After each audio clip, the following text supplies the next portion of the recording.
Hi guys, welcome to another video. Today I'm out here in the morning doing some more macro photography, and it's currently 4:30 in the morning, and I'm really not a morning person at all, so it was really hard to wake up and really hard to get to sleep last night.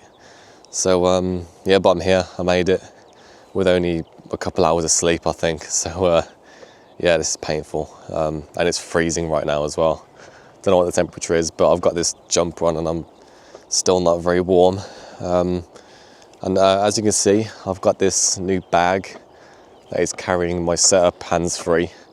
I'll talk a little bit about that later on, but currently I'm walking far down the field because I usually start my macro walk as soon as I enter the field, and I usually only make it to about where I am right now, and then I come back.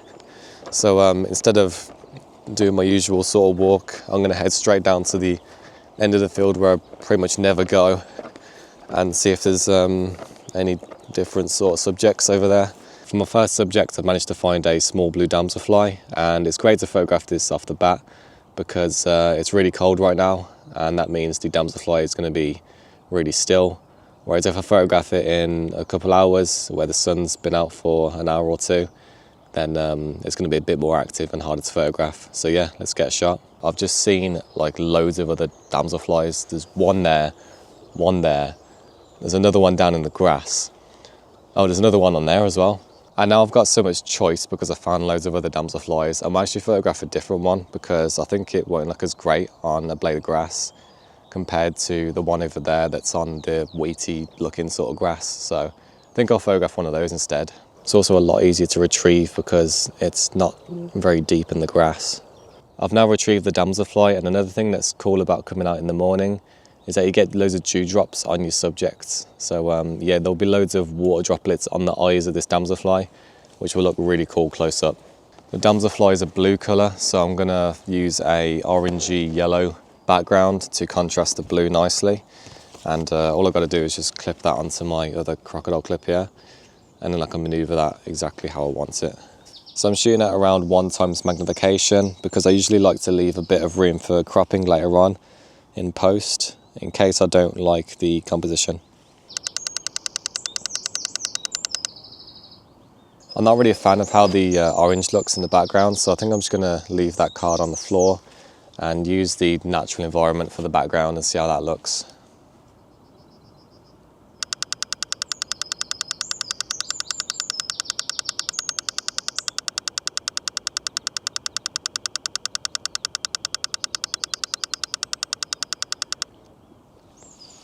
I'm pretty happy with that shot. I don't think I'm going to get any others of this particular damselfly. So I'm just going to unclip the crocodile clip and put it back where I found it. Obviously I've snipped the grass, so I'll put it roughly back where I found it.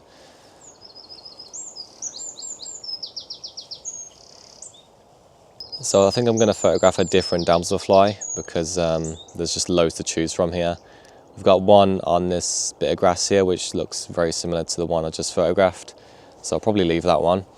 And then we've got another one over here on a similar piece of grass, and there's one in the back that is on the stem of the grass. Another one at the end of the grass there. I did see one a minute ago on some green looking grass, which I think would be interesting. I'm not sure where it is now. I'm going to have to... Oh, there it is. It's down there. I think I might photograph this one just because it's different to the last shot. I don't even know if I can see it on camera. It should be there in the middle of the frame. Yeah, there it is. It's very hard to see what I'm filming here because it's just, they blend in so well to the environment. But yeah, I think I'll photograph this one just because it's on a green piece of grass and it's different to the brown piece of grass I just photographed. Alright, I've got the damselfly. I'm just going to carefully put the plate on the floor, try not to cause any sudden vibrations. And then yeah, we'll probably just use the natural light again, I think, for the background. And because it looked quite nice for the last shot, and I think it will look good for this shot as well. But yeah, if I feel like it's not good, then I'll bring out a background and see what that looks like. This damselfly is moving around a bit more than the last one, so it might be a bit harder to photograph, but it is staying very still every now and then, so I've just got to be patient. Right now it's upside down. I think I'll try photographing it while it's upside down, but if not, I might have to just try and maneuver the grass slightly so it's upright and easy to photograph.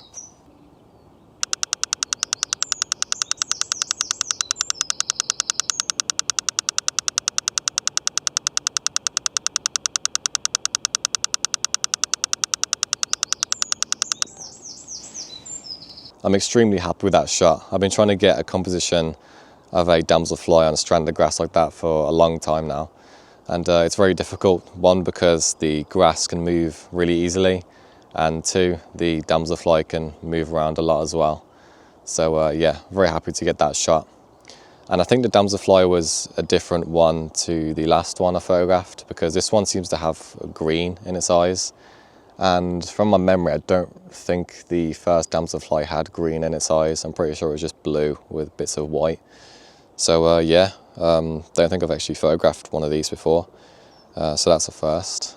Now I'm finished photographing it, I'm going to put the damselfly back. So right now, still got it clamped in. All I've got to do is just release the crocodile clip and put the damselfly back where I found it. So I roughly found it over here, and obviously I'll snip the grass. So I'll just, there we go, it's on the floor now. And when the sun comes out, it will warm up. As you can see, the sun has just started to rise. And yeah, it should be warm in no time, that damselfly, and flying about.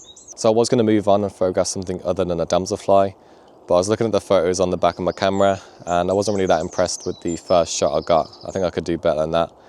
And I have spotted a damselfly that looks different to the first two shots I've got.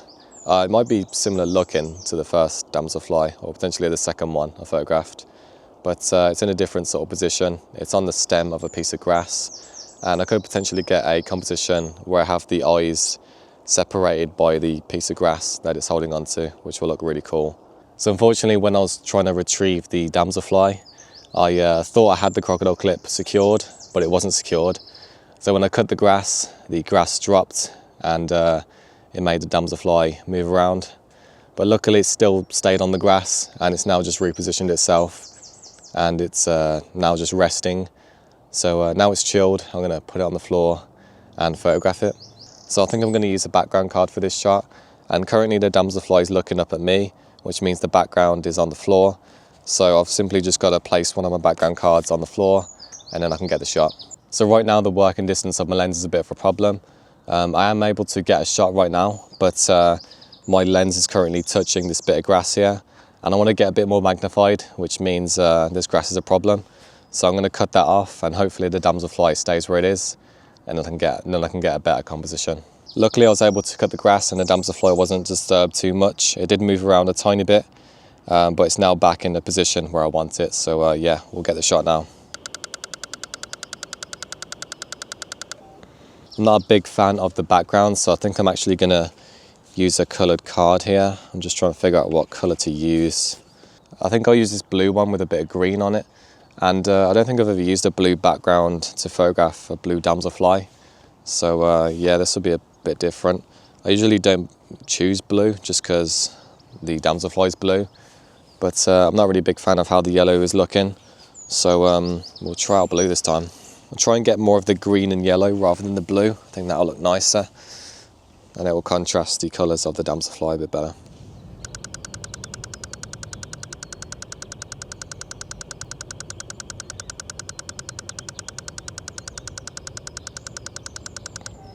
I'm really glad I photographed that damselfly, because at first I was thinking it would just look very similar to the other shots I got because it's a similar damselfly. But yeah, the composition was very different, a lot more interesting. And the damselfly was a lot more blue than the first one I photographed. And I'm glad I used that blue background as well, because it had a bit of green on it and yellow, and it looked really natural in the background. It looked like I was using a natural background as opposed to a background card. Alright, so now I'm finished photographing the damselfly. I'm just going to unclip it from the helping hand very carefully. Make sure not to drop the damselfly on the floor. And then I'm going to put the damselfly back where I found it. And yeah, I roughly found it over here. I'm going to try not to tread on the other damselflies because there is a couple on the floor. So I've got to be careful not to tread on those. But yeah, I'll put this damselfly roughly back where I found it, which was kind of over here. And if you want to get some damselfly shots like I've got today, then I'd highly recommend coming out early in the morning, just before sunrise, because that's when it's a lot colder and the damselflies are less active, which means it's a lot easier to photograph them. And I'd also recommend coming to a location that has a river with long grass at the side of it, because in my experience, I've found most of my damselflies at the side of a river where there's long grass. That's just where they like to chill. And this morning, I found more damselflies than ever. Don't know why I said it with a TH then. But yeah, so keep that in mind if you want to find damselflies and have a good success rate at photographing them. I've just found another damselfly and I wasn't even trying to find any.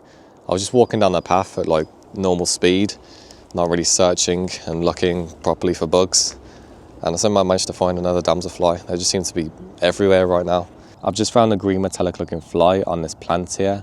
And I always forget the name of these flies. They have a very complex name, but they're very similar looking to March flies. They have those same looking eyes with the hairs all over them. So yeah, let's get a shot of it. For now, I'm going to get a single shot, and if the subject does look a bit cooperative, then I might go for a focus bracket. For my single shot, I'm going to use f13 because that's quite a good aperture to use for single shots. You get quite light in focus, and you don't really get any diffraction at f13. That seems to be the limit with this lens and camera setup. My shutter speed, I'm going to be using 1/30, and that sounds really slow. And the reason I'm using that is so I can have a lot more ambient light coming into my camera, and then that means the background is a lot brighter. I've got to be careful though, because 1/30 is very slow, which means I could risk getting a blurry image. So I'm going to try and stay as steady as possible and make sure there's no sunlight shining on my subject, because if the sunlight is on my subject, then that's going to be brighter than my flash, which means I'll see the effects of the slow shutter speed. That single shot turned out really nice, and I made sure to check the back of my camera once I photographed it, just in case the image was a bit blurry, and to make sure I got the eyes in focus as well. And the image seems sharp and the eyes are in focus, so I'm very happy with that shot. And I think I'll get a second shot now, because the fly does seem quite cooperative and very chill. So yeah, I think we'll go for a face-on portrait, quite magnified, and focus bracket it. So right now I'm using 1/100 shutter speed, and the background is looking a bit too dark for my liking. So I'm actually going to lower my shutter speed to 1/50, which should bring a bit more ambient light into my image, and that should brighten up the background a little bit.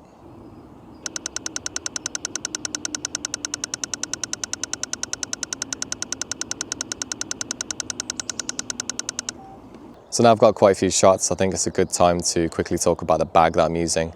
So this is the Cotton Carrier Hiker Sling Bag, and Cotton Carrier is all about having quick access to your equipment, and this bag is definitely easy to quickly access your equipment.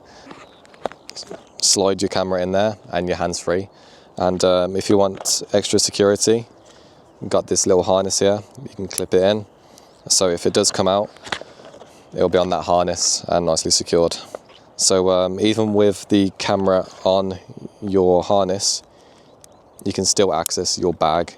So all you do is unclip this side buckle here, and then you can rotate the bag round, rotate around this way, and access whatever's in your bag. In here I've just got my my camera bag that I'm filming on right now, the Pocket 3. And I've got a few of these background rags. I could also put the helping hands and other stuff in there, but I prefer having them on this little fanny pack thing. It's just a lot easier to access. I should probably swing around this way, it's a lot easier. You can just buckle it back up and you're ready to go, simple as that. But that's enough talking about the bag, because I do have a full review on my channel. So if you're interested in this bag, do go check out that review.